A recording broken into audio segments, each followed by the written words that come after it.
Disclaimer: this story contains mature themes intended for adult viewers. Viewer discretion is advised. The night was quiet, but inside the room, my heart was racing louder than the ticking clock on the wall. I remember trying to slip away silently, hoping not to disturb him, hoping he wouldn't notice. The blanket was heavy, and every little movement felt like the world was against me. I held my breath, moving slowly, inch by inch, as if escaping a prison I wasn't sure I could ever truly leave. My body trembled, and a part of me kept asking, why am I running from the man who once held my heart so gently? As my feet touched the cold floor, I thought I had made it. Freedom, even if just for a moment, felt so close. But before I could take another step, I felt a strong hand wrap around my wrist. His grip wasn't harsh, but it carried a weight that pulled me back into the very place I was trying to leave. My body froze, and in that instant, all the emotions I had been burying came rushing back: fear, love, confusion, and a painful longing for answers I still didn't have. I tried to look away, to hide the tears forming in my eyes, but he drew me closer. The bed creaked under the pressure as he pulled me back, his voice low, almost breaking, when he whispered my name. It wasn't anger I heard in his tone, it was something else, something between desperation and sorrow. My heart didn't know whether to soften or to guard itself even tighter.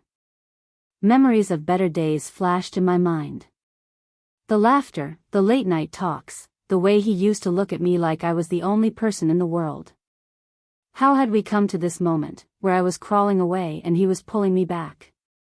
Was it love trying to hold on, or control refusing to let go?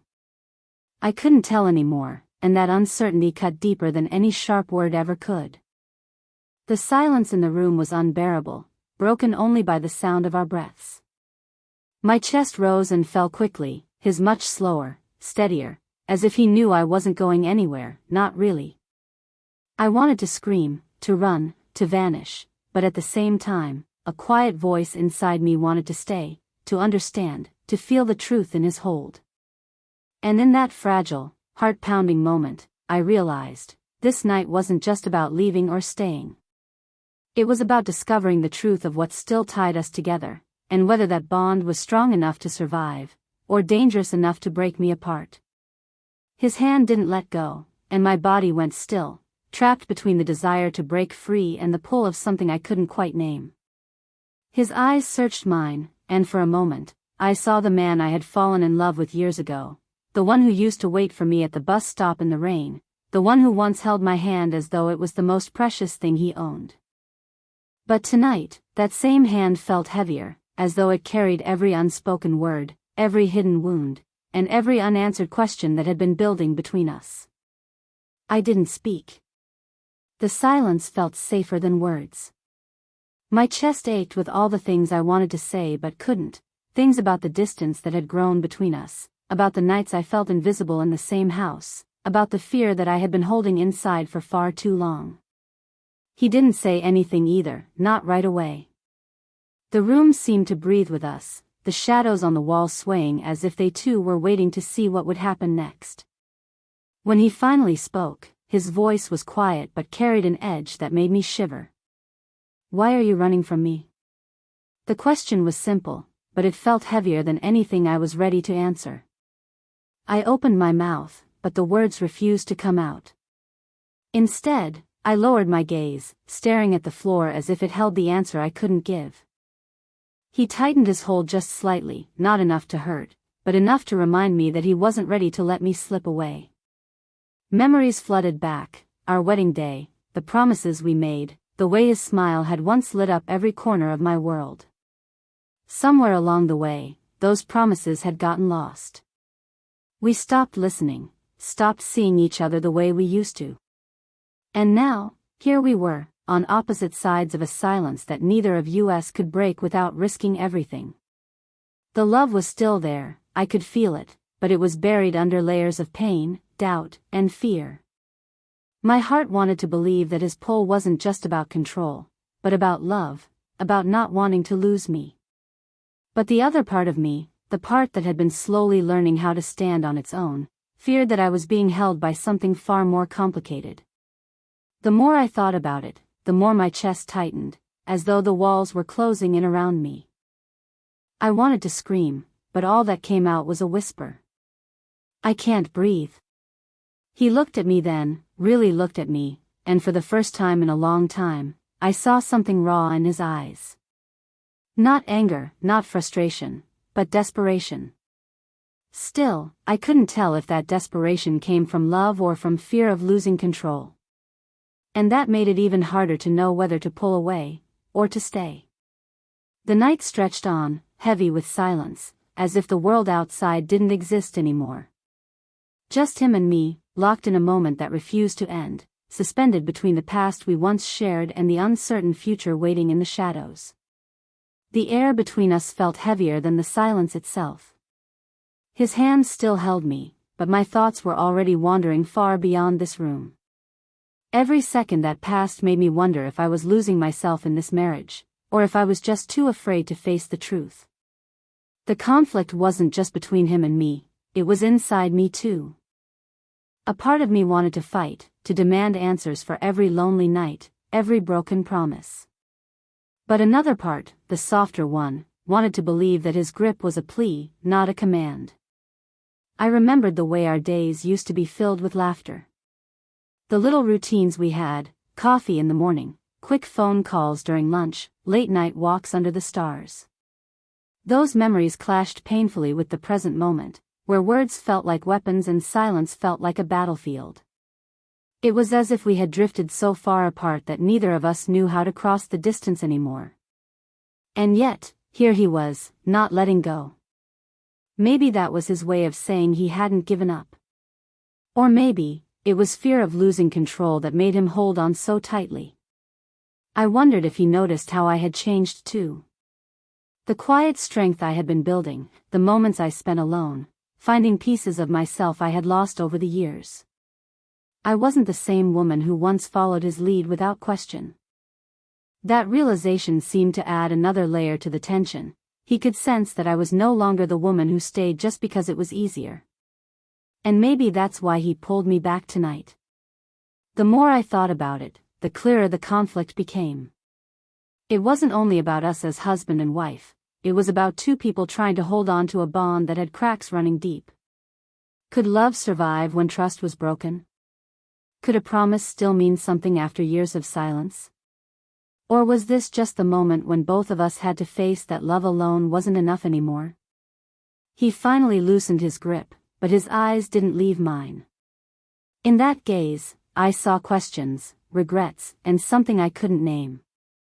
I didn't move away, not yet. Because even though fear told me to run, something inside whispered that the truth, whatever it was, still had to be uncovered. And until then, the story between us wasn't over. The room felt smaller with every passing second, as if the walls were pressing in, forcing us closer to a truth neither of us wanted to face. My pulse pounded in my ears, drowning out the silence that stretched between us.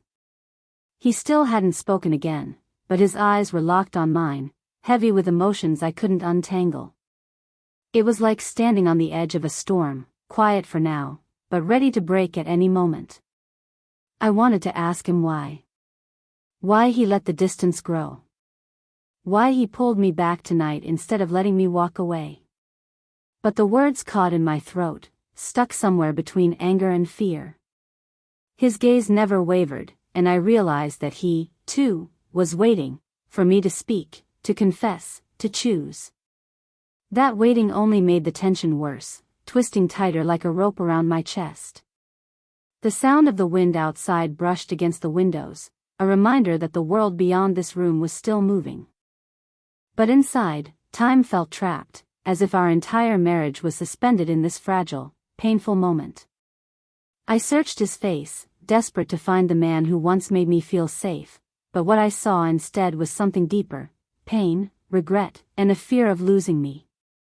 And yet, I still didn't know if that fear came from love or from the need to hold control. I felt his hand twitch, as if he wanted to reach for me again, but he stopped himself. That hesitation said more than any words could. It was as though he was torn between pulling me closer and finally letting me go. The conflict in his eyes mirrored my own. Love was there, I could feel it, but love tangled with pride, mistakes, and silence. It was a dangerous mix, one that could heal us or destroy us. My heart raced faster, not because I knew what was coming, but because I didn't. Every second built the suspense higher, every breath a countdown to something inevitable. I didn't know if the next moment would be the breaking point or the turning point, but I knew we were standing at the edge of it. And once we crossed, nothing between us would ever be the same again. Just as I thought the silence would break me, his voice cut through the air, low, unsteady, almost trembling. "You're not telling me everything," he said. My stomach dropped. The words hit harder than I expected, because they weren't a question, they were an accusation. He leaned forward, his eyes sharp, searching my face as though he could pull the truth straight from my skin. I froze, because he was right. There were things I hadn't said, truths I had kept buried, not out of deceit, but out of fear of what they would do to us. I turned my face away, my chest rising and falling too fast. I wanted to deny it, to tell him he was wrong, but the lump in my throat betrayed me. His grip tightened again, this time not desperate but firm, as if he needed me to face him. "Who is it?" he asked suddenly. My breath caught, and I whipped my head toward him, wide-eyed. The suspicion in his voice made my skin prickle. My heart thundered, not because there was someone else, but because I realized that in his mind, the distance between us had already grown into something bigger, something darker. The twist wasn't about me running away, it was about him believing he had already lost me.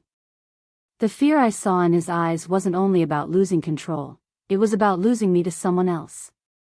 I wanted to scream that he was wrong, that there was no other man, no secret affair, no betrayal. But the words tangled with my frustration. How could he think that after everything? And yet, I couldn't deny that my silence, my pulling away, had created the shadows where his doubts now lived. His voice broke the silence again, rough and low. "Tell me the truth." The room seemed to shrink, his suspicion pressing down on me. My mind raced. Should I defend myself? Should I confess the things I had been hiding, not about another man, but about the emptiness I had been drowning in, the loneliness that had been eating me alive even while we shared the same bed? My lips parted, but before I could answer, he leaned closer, his face etched with pain. "I see it in your eyes," he whispered. That moment shattered something inside me. Because the truth was, he wasn't wrong to see something. There was no one else, but there was a version of me he no longer knew. A woman who had grown tired of begging for love in silence. A woman who had been finding strength in her loneliness. And maybe, just maybe, he wasn't only afraid of losing me to another person, he was afraid of losing me to myself. The tension grew unbearable. His breathing was unsteady now, his hand trembling against mine. "If you walk away tonight," he said, voice cracking, "you're not coming back." His words were a knife, cutting straight through me. He had drawn a line, and for the first time, I realized the stakes were higher than either of us had admitted. This wasn't just about leaving the bed, or the room. This was about the future of everything we had built together, now hanging on the edge of a single choice. But I still couldn't answer. The storm was here, and we were both standing in the center of it, waiting for the strike that would decide if we survived, or if everything finally broke apart. His words echoed in the room, heavy and sharp. "If you walk away tonight, you're not coming back." For a moment, everything stopped, my breath, my thoughts, even the beating of my heart. I looked at him, truly looked at him, and saw a man breaking in front of me. His suspicion, his desperation, his fear, it all poured out in that single ultimatum. The silence that followed was unbearable, as though the entire weight of our marriage had been placed in my hands. I finally pulled my hand free, not with force, but gently, slowly. My voice shook when I whispered, "There is no one else. But there is a part of me you've lost, and I don't know if you even want her back." His eyes flickered with confusion, then pain, as if my words were both a relief and a deeper wound. He opened his mouth to speak, but I didn't stop. I wasn't running to another man. I was running to myself. To the person I used to be before I felt invisible. Tears filled his eyes, and for the first time in years, he didn't try to hide them. His shoulders trembled, and he dropped his gaze to the floor. I thought I was losing you to someone else, he admitted, voice breaking. I didn't realize I was losing you to the silence I created. His honesty cut through me, raw and unguarded, and in that moment, I felt the walls around us crack. The distance, the anger, the suspicion, it all came rushing out like a flood we had been holding back for far too long. But just as I thought the storm had passed, the unexpected twist came. He reached under the bed, pulling out a small, dusty box I had never seen before. My heart froze as he pushed it toward me. I kept this, he said, his voice trembling. All the letters I wrote you when I couldn't speak my feelings. I never gave them to you because I thought words weren't enough. But maybe they were everything. My hands shook as I opened the lid. Inside were dozens of folded papers, years of unspoken love and regret. The climax of our fight wasn't in the shouting or the tears, it was in the realization that all along, we had both been holding on, just in different ways. The tension snapped, replaced by something fragile but real. And yet, as I touched the first letter, I couldn't shake the chilling thought, if he had shown me these sooner, would tonight have even happened? Or was fate always leading us here, to the edge where love and loss collided? I held the letters in my hands, the paper worn and yellowed from time, yet carrying the weight of emotions that had been locked away for years. Each fold felt like a piece of the puzzle I had been searching for, answers to questions I thought I would never have.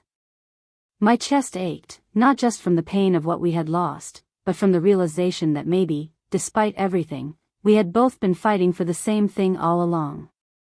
He hadn't stopped loving me, he just didn't know how to show it. And I hadn't stopped needing him, I just didn't know how to ask for more.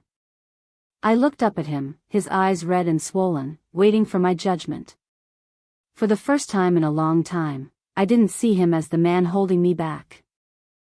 I saw him as the man who had been quietly trying, even if in the wrong way. The suspicion, the anger, the fear, it all began to fade under the weight of truth. My voice was soft but steady as I said, "You should have given these to me. Maybe we wouldn't be here if you had." His hand brushed over his face, shame flickering across his expression, but then he nodded. "I know. But maybe tonight, maybe this is where we were meant to break so we could learn how to begin again." I didn't answer right away. My fingers brushed over the words written years ago, words he never dared to speak out loud. My heart hurt, but it also felt lighter. Maybe it wasn't about fixing everything at once. Maybe it was about choosing, day by day, to face each other again, not as strangers under the same roof, but as two people still willing to try.